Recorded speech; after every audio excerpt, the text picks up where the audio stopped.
So, good morning, everybody. So, my name is Yana Richens, and I can still say that I'm still the fairly new director of Liverpool Women's Hospital. And I'm really proud and privileged to say I'm the first director. And I think that just demonstrates the investment and what the commitment of the team at Liverpool Women's are, and what they have towards midwifery and the care of women. So I've been asked to speak here today by Claire, and I gave this a lot of thought, really, thinking, I am fairly new, and I'm starting to get to know the women and all of you, and it's been great, and actually I can see some very familiar faces in the audience. So it made me kind of think about my journey, what I'm doing, my purpose, and why I'm here. And so I started to think about 25 years ago, I undertook this piece of research. And I started to talk and explore with non-English speaking women their experiences of maternity services. So we always find that as researchers, there's this group of women that are always, they say, too hard to reach because of language. And often, because of the funding, they're excluded from research. So I was fortunate to have a grant, and it was the first Mary C. Cole Award. And so I wanted to explore, what is it about non-English speaking women? What are we doing? And what prompted this research? So I'm just going to read this to you, and it might resonate. So women from ethnic minority groups, other than white, are 3 times more likely to die than white women. Newly arrived refugees have a mortality rate 7 times higher than white women. Now, does that resonate? Hands up. Have you all heard that? Okay. That was 2004. So now we've got the 5 times more. So 2004, 20, you kind of think, so what have we done?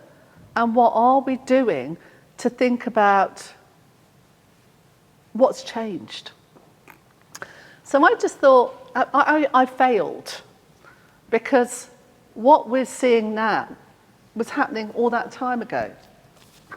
So what is our commitment as researchers, as people within the organisations that we work for? What are we doing, and what can we do differently to have different outcomes? And we owe that to those women and babies.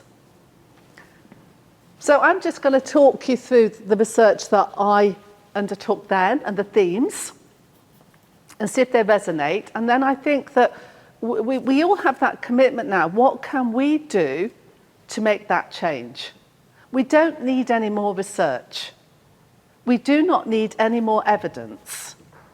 So we can go back, we can do a systematic review, we can get all of the evidence together that we've done over 30 years, say things haven't changed, but what could work? And what can work for the women in Liverpool and the families in Liverpool? So that's what I'm hoping to do here. And I will share with you what we're starting to do at Liverpool Women's, collectively with organisations, with certainly after meeting Claire, how our commitment and how we can work together to do that, because we cannot do this alone. It will not happen alone. So, research findings. Not rocket science, is it? So I looked at, so the bold is the higher order themes.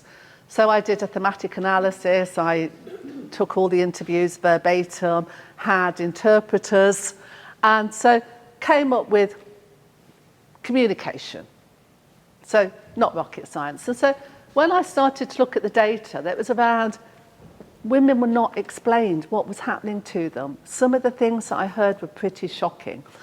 One example was, I met this lady, she was 36 weeks, well, during the time, this was her account. I remember her very vividly. She told me she was 36 weeks pregnant. She'd already got 4 children, non-English speaking. She went to see a midwife. She said to her midwife, "My baby hasn't moved." You know, the movements, is something, it doesn't feel right. So the midwife said to her, oh, you need to go to the hospital. You need to be monitored. So, but the midwife didn't tell her when to go. So, of course, she went home, was sorting the kids out, decides to go a few days later when everything's, you know, and her husband and chat.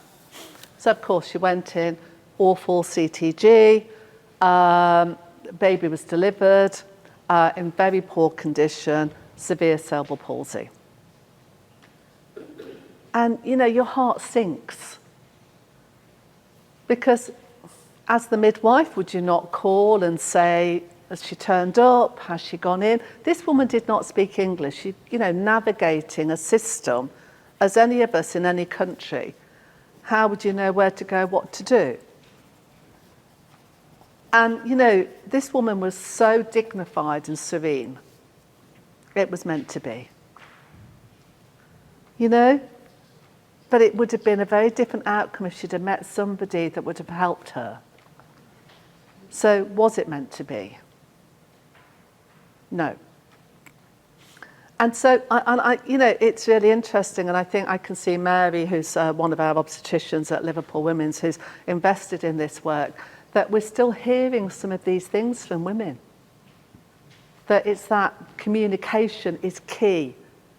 So, you know, when we communicate with anybody, what do? You tell them what to do, but I always now, certainly following this, I say, what did I just tell you?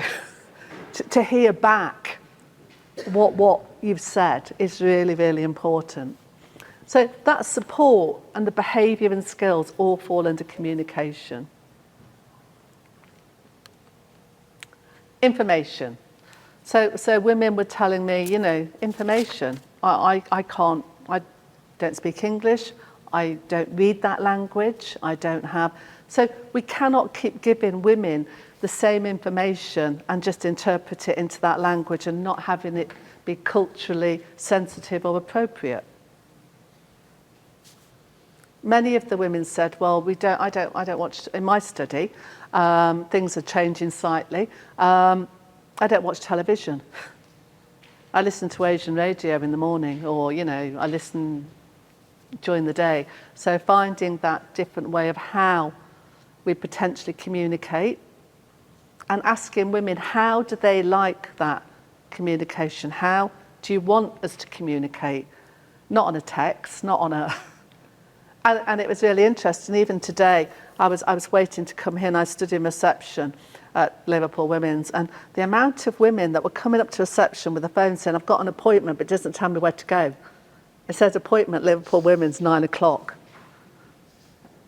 And that's for women that live here. So you could imagine non-English speaking, and you get a text. So sources of information, thinking about what do we do differently? Choice. So when I looked at these themes, it was very clear that, you know, even during the antenatal period, women were never given any choices about birth or delivery. You know, it was really quite awful and shocking, to be honest. And, you know, they've been told off for not having a scan. So some of the women that I spoke to, they chose not to have an ultrasound scan early in pregnancy because their belief was that if something was found to be wrong, that they'd be told to terminate.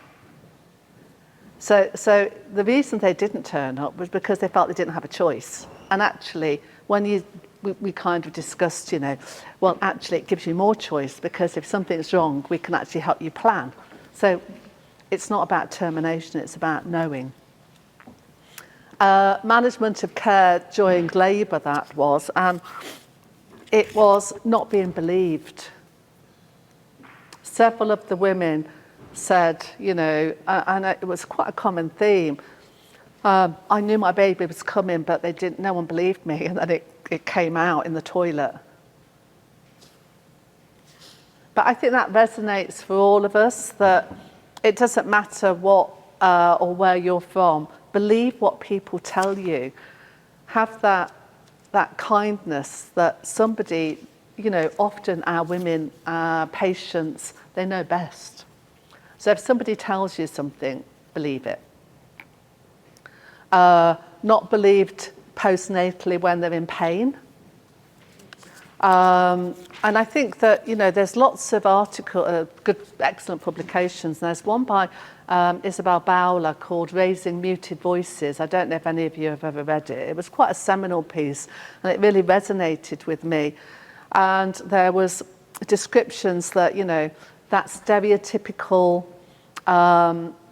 image of Asian women that should say that, you know, to express pain, you say, I've got pain. And the midwives were laughing, saying, oh, she's got plenty pain. You know, that awful. I mean, this was a long time ago, but we're seeing some behaviours still around stereotyping. So it was really quite shocking. And I started to think, what are we doing and what's changed? Because we're still seeing complaints and incidents in hospitals now around the same issues. And I'm sure some of you are familiar with these. So what we've started to do, and as I said, I've been in post nearly 6 months, and I went back to try to find out, so how has Liverpool started to address these issues? And there was a focus group in July 2020. And I heard a lot about this, and I feel the way to say, yeah, some of these issues have been raised. And they met with these women, they were non-English speaking, but we can't find the report. We can't find the person that did it. She's left, don't know what happened to it, don't know how it was shared. I managed to find out some bits and pieces, but I don't have the full report. And here, this is how the work that we've started since I've been in post. So Central Liverpool Primary Network, fantastic. Who's from there? Anybody here? No. I met, is it Dr. Faisal? She was... Kate, yeah. Dr. Kate and Kate Taylor. Yeah. And Rahima usually comes, actually. Yeah. Yeah. And they did a great event, and they've shared their report with me, which again, it's not pleasant reading. But we're not here to kind of pat each other on the back. We're here to do something about it. I was invited to the Lighthouse event, and again, that was not always, some of the questions weren't comfortable, but honest. That was the first time. That was the first time we met you. Because it just threw you in the deep end. I emailed Yana, because I'd heard that there was a director of midwifery, and I emailed Yana and just said, will you come and chair a panel for us on the 16th of November? And Yana said yes. And you know what? That nearly always never happens. So that was really lovely. It was, but it was quite uncomfortable. There was some people were publicly telling us about their poor experiences as Liverpool women's. And even though I'm fairly new, I'm very loyal to where you are, and it's uncomfortable. And it hurts because you think, you know, you hear about how fantastic Liverpool Women's is, and yet I had a woman say to me when I came, the care, you know, stereotypical, she was black, asylum seeker, and it was not a pleasant experience for her. And it was very public, but, you know, this is what we need to know and need to hear. I then went to the Muslim network. Oh, that was Lisa Shoko, actually, and the Maternity Voice Partnership. So do any of you know about the Maternity Neonatal Voice Partnership? Yeah, I can see heads nodding. So that's our service user group that are independent of us. They work alongside, remunerated by the local maternity network, and we're looking for a vice chair at the moment and going out to advert. So it's only expenses. It's not a great, but if any of you know anybody within the local community, this group is really quite powerful because they hold us to account and can say to us, so what are you doing? And how can we make things better? And they can come into the organisation at any time. And they're equal. It's not a hierarchical relationship. It's really about how we're held to account. And I attended the Kumbai Imani Centre, and that was an FGM event. And that was really, again, very little changed. The women describing how they were made to feel, how they were sharing information which was discarded and disregarded and made them feel just useless, really. And women being very honest, talking, so it was a closed event, and I'm just thinking, looking around to see if anybody was there. It was a closed event to women, because they were talking about sex, their relationships. And again, I was, okay, I'm a midwife, but I'm also a nurse. It was really disappointing that these women that had had and experienced female genital mutilation as young women, as children, were still unable to have a healthy sexual life. That actually they were very open about their feelings and about how they felt, but they couldn't enjoy sex. Their husbands felt sorry for them. They described how often their husbands would take a wife from a different tribe so he could have sex with her, but he still loved her. And it was heartbreaking. And we still, at Liverpool Women's, were not offering and considering cervical smears to this group of women. And it's a women's hospital. And you kind of think, we would look at the women's strategy, the life course approach, and you've got a women's specialist hospital that is still not catering to the needs of all women, which we need to really think about. How do we start to address that to the local women of Liverpool? That is so, so important. So it made me kind of think, going back as well. So what is going on here, potentially? So I think you're all familiar with Sir William Macpherson. So as you know, that he did the investigation into the death of Stephen Lawrence. So he was a white, middle-aged man who was then called in to review the evidence of Stephen Lawrence and what the police and what actually happened there. And you could imagine that, what would a white middle-class man, well, upper middle class, because he had a castle at the time, he'd retired. I think he was 71 when he was called in to do this. So, and he came out with this statement that unwitting racism can arise because of a lack of understanding, ignorance, or mistaken beliefs. It can arise from well-intentioned but patronising actions. It can arise from unfamiliarity with behaviour or cultural traditions of people or families from ethnic minorities communities. It can arise from stereotyping.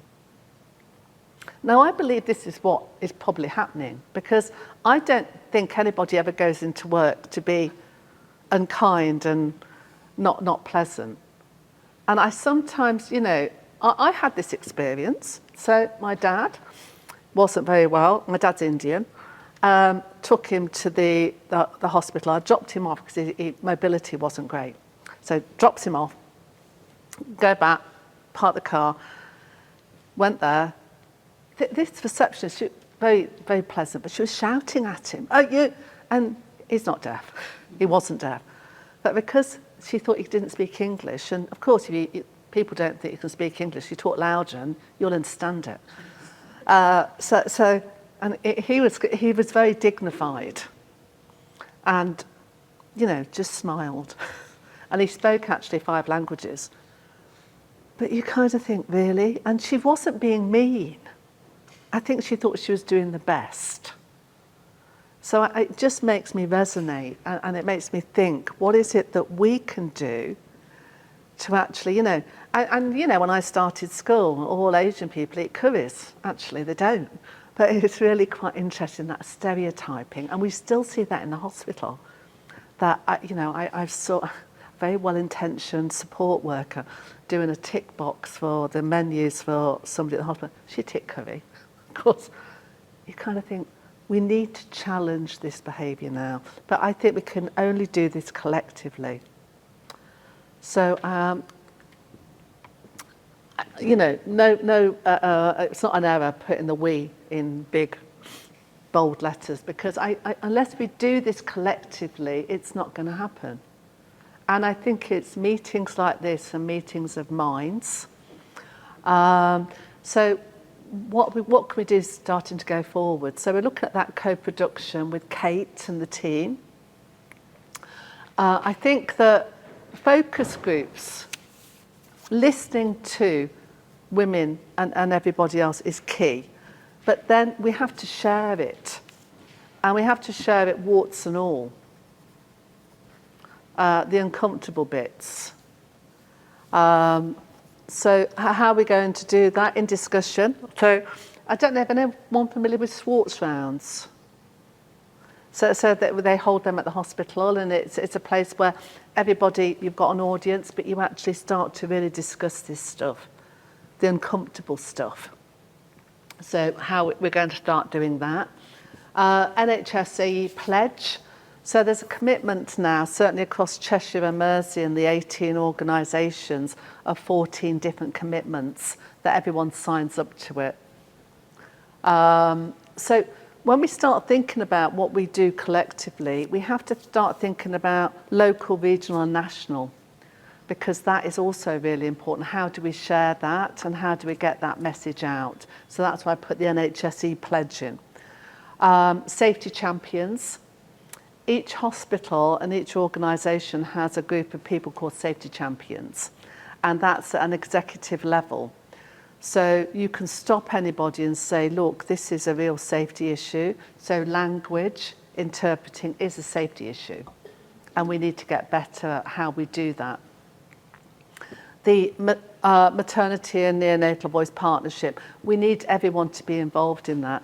Generally, you know, you do have the same people. And, you know, white middle class. We need proper service users to be involved in this, and we've been trying for quite a while. Anybody familiar with 15 steps? Yeah. Yeah. So 15 steps. It started really from a woman whose daughter was on she had cancer and she was on a ward. And the mum said that when you walk onto the ward, within 15 steps, you can sense what it's going to be like. It's a really good programme. Yeah. It's worth Googling. It's so good. So we use that in maternity services now. So we ask service users to come onto the ward, just walk on as if they're going to, you know, as a user, and start to tell us. So it's a kind of a... it's a pro form. Yeah, it's a pro form you can tick, but actually sometimes it's all the other stuff that comes out that is more useful. So you tick this, but the more people that do it, the better. Men, women, everybody, because you get a really good, and then we can go to the board, we can make changes. But unless we start to open the doors to our hospital instead of closing them, we're not going to know. So we've asked the NVP, because last week NHS England have started to look at neonatal, because the baby, you know, mums and babies go together. Makes sense. So how we start doing that 15 steps is really vital. But also to have GPs, everybody, it's really collective. So if any of you want to be involved in that, Mary and I are here. It'd be great to have any of you come to the hospital. And remember that hospitals are, they're public. It's your hospital as well. It's not just us because we work there. We don't, you know, it's about how do we start to open the doors. And I think that is me, but I'm happy to take any questions.